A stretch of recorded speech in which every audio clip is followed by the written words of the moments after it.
Un saludo especial para todos.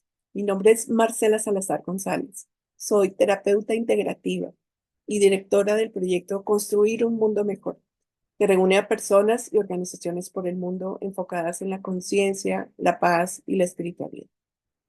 Quiero dar las gracias por esta invitación a Inteligencia Educa y especialmente al doctor Eduardo Carreón Muñoz.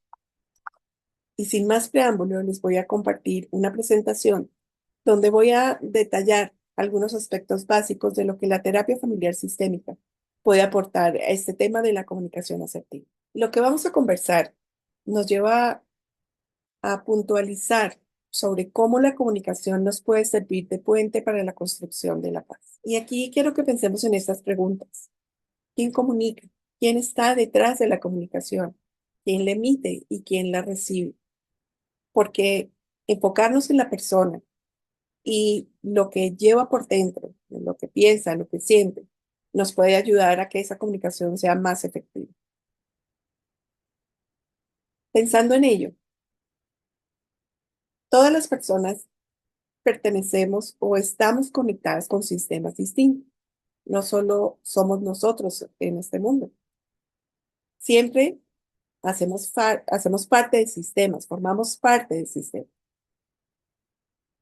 Esos sistemas comienzan por el sistema familiar y luego se van extendiendo a nuestros amigos, a nuestros compañeros, a nuestros jefes, a las personas con las cuales nos relacionamos, a aquellos a los cuales les prestamos un servicio.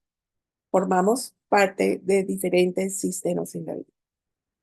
Y todos esos sistemas influyen en lo que somos nosotros.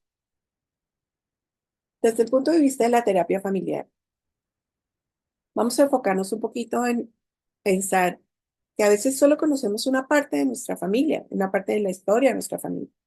A veces esa historia se pierde en el tiempo, pero eso no quiere decir que no exista.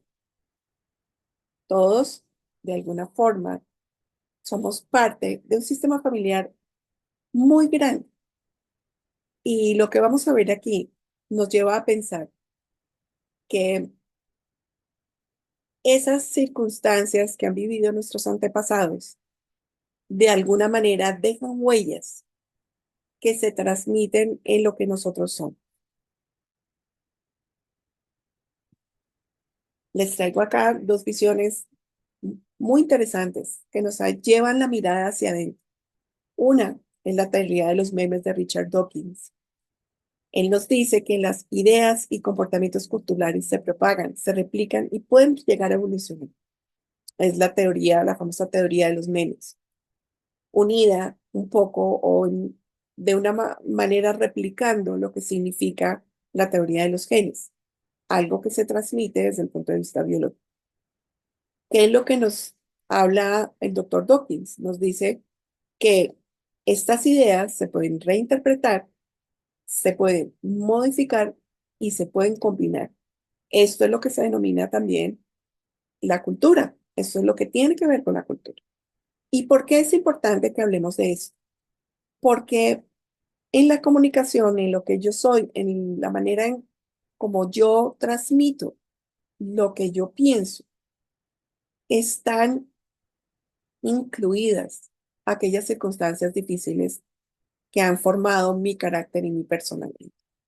Y esas circunstancias a veces provienen de nuestros antepasados. ¿Y qué es lo que nos menciona el doctor Bruce Lipton, uno de los pioneros de lo que se llama la epigenética?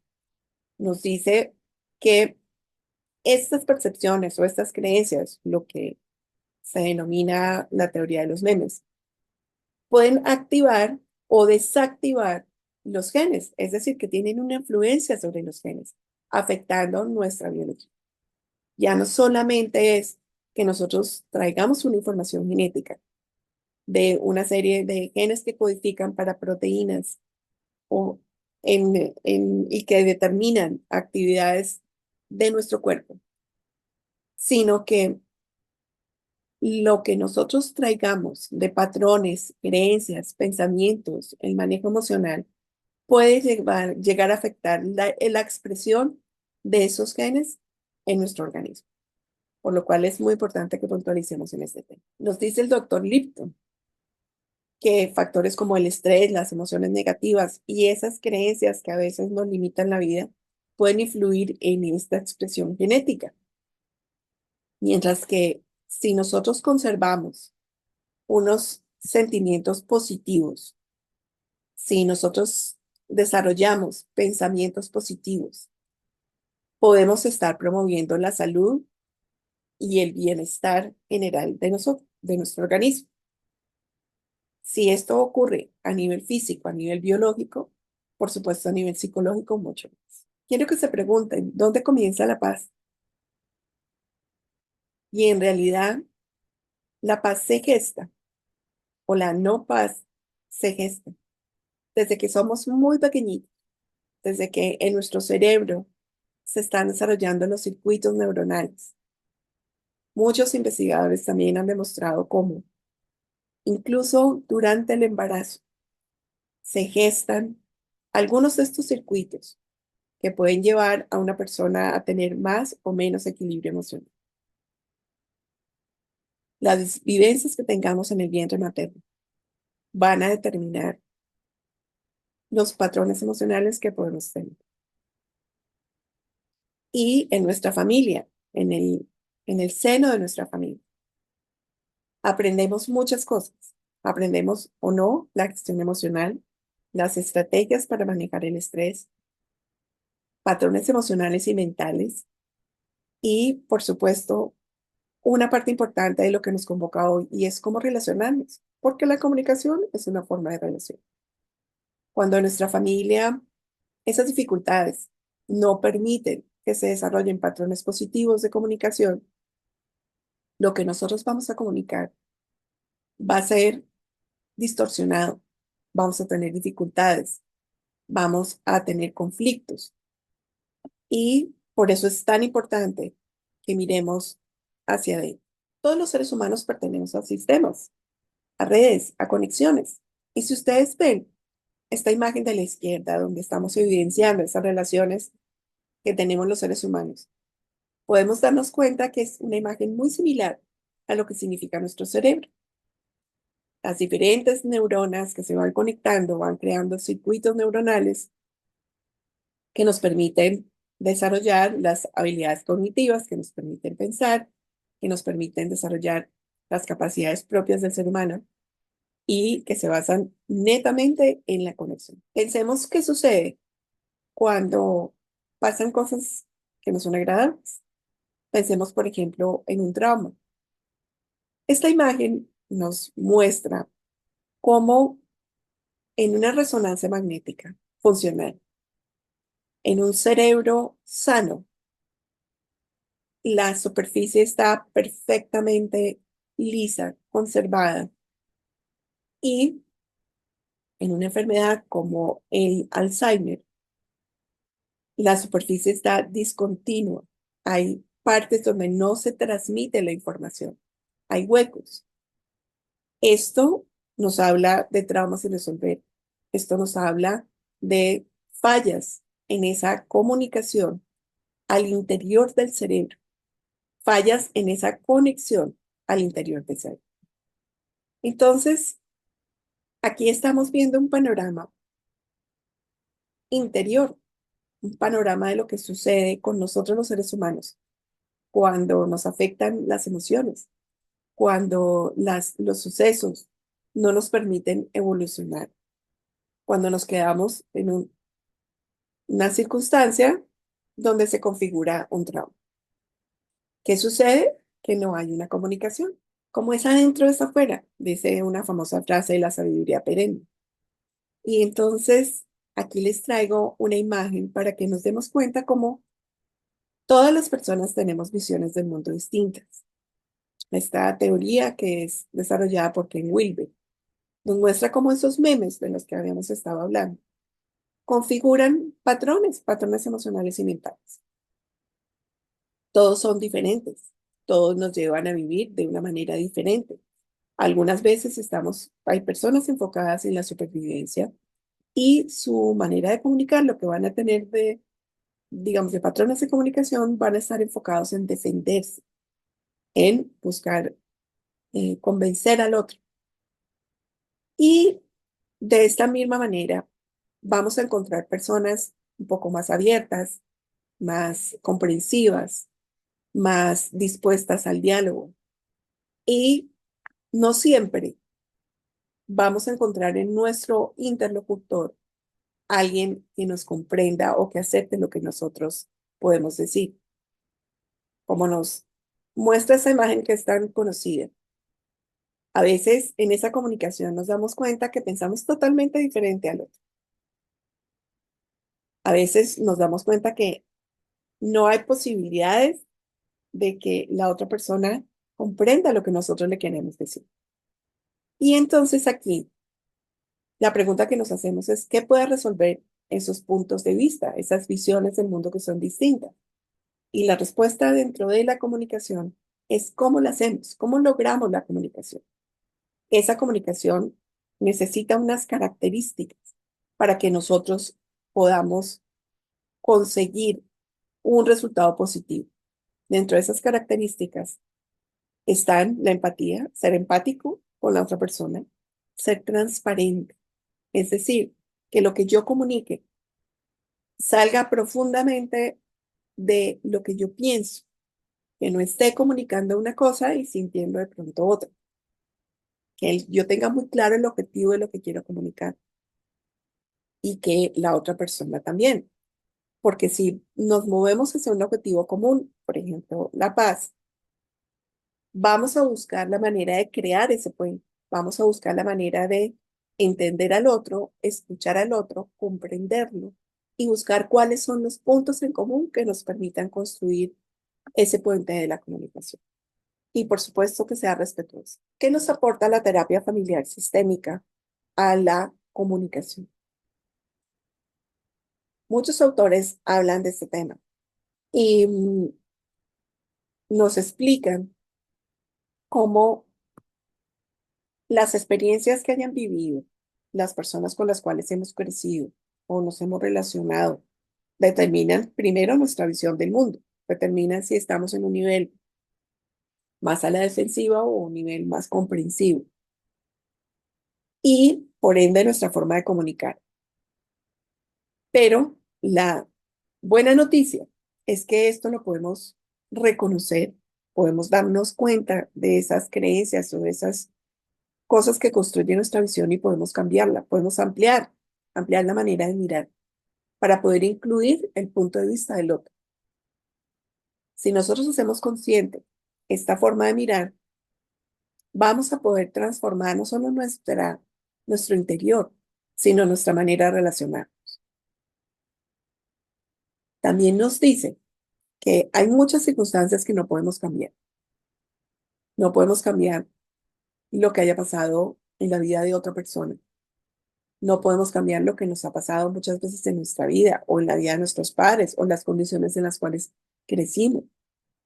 Pero sí podemos tratar de darnos cuenta que podemos aprender de todo eso y de esta forma empezar a mirarlo de una manera distinta. Este es el trabajo de conciencia. Cuando yo puedo mirar con comprensión, con empatía, con compasión a mi propia historia familiar, a las cosas que sucedieron, se empieza a instaurar un sentimiento de paz al interior, porque ya no estoy de pelea con mi vida, con la forma como me educaron o con las circunstancias en las cuales crecí, sino que acepto lo que sucedió, comprendo, aprendo lo que tengo que aprender de eso que fue difícil y puedo seguir mi vida hacia adelante para tratar de hacerlo de una manera diferente. La terapia familiar sistémica nos habla de la importancia de la congruencia, esta misma transparencia de la que les hablaba antes, que es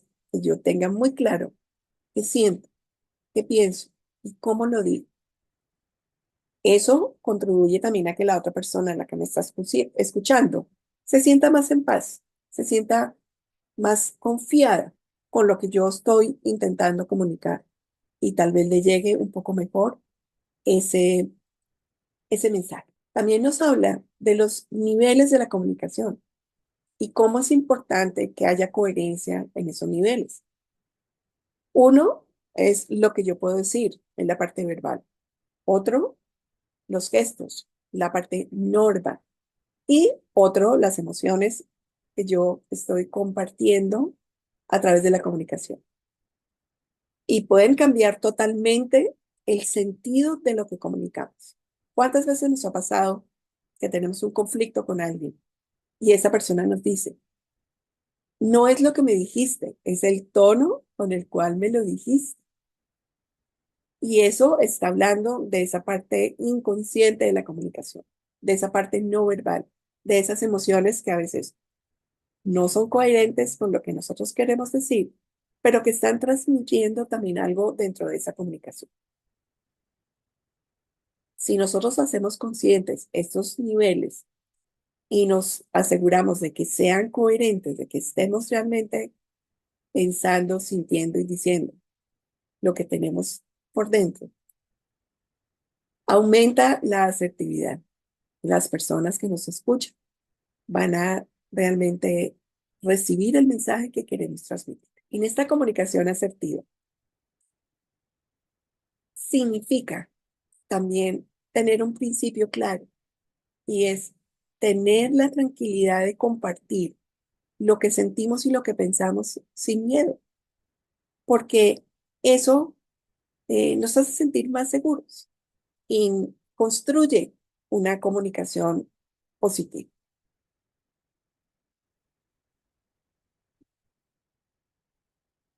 Nos dice una famosa terapeuta familiar sistémica, Virginia Satir, que la asertividad está directamente ligada a la capacidad de valorarse a sí mismo y, por supuesto, de ver el valor en los demás. Esto promueve interacciones más saludables. Si yo me conozco y tengo un buen autoconcepto y, como les decía, estoy en paz al interior con lo que yo soy, más fácilmente voy a poder aceptar al otro con sus virtudes y sus defectos. Y desde ese lugar me voy a poder relacionar de una manera más saludable.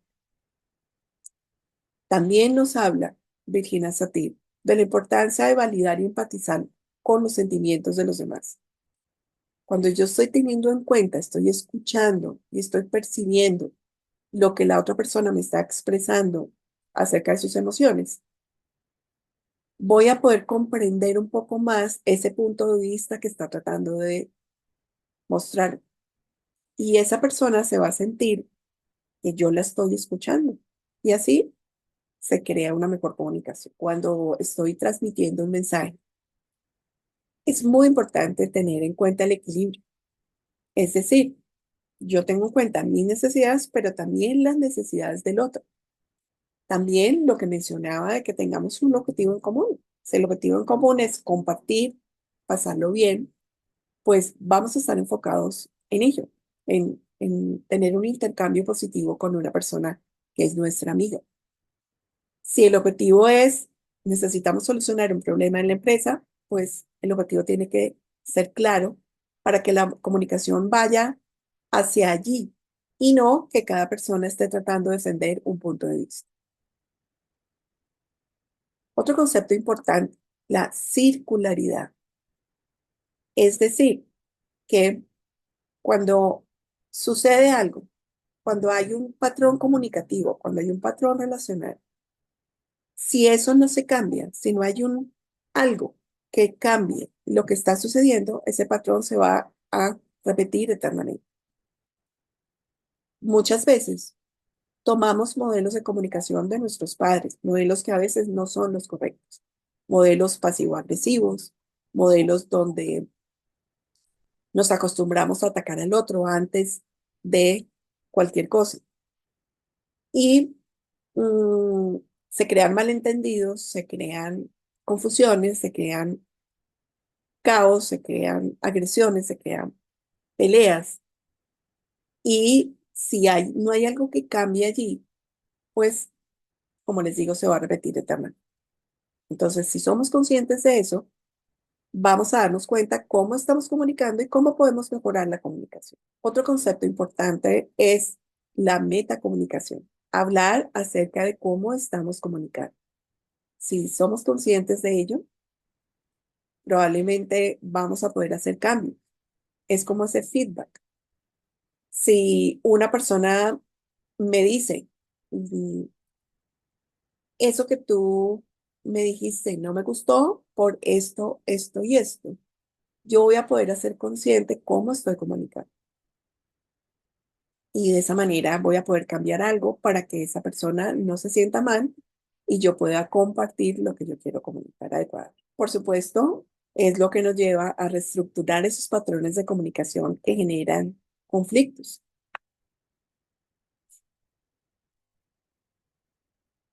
La invitación que tengo para todos hoy es que traten de reconocer cuáles son esos patrones de comunicación que traen de los sistemas en los cuales han crecido, de su familia o de los primeros lugares de trabajo o de esas organizaciones en las cuales han estado. ¿Cuáles de esos contribuyen a la paz y cuáles no? Y tal vez dejar la inquietud de que haya un cambio en eso que se ha estado repitiendo para que cada uno de nosotros pueda comunicar de una manera más fácil. Muchas gracias para todos y espero que este rato de compartir, sea de utilidad.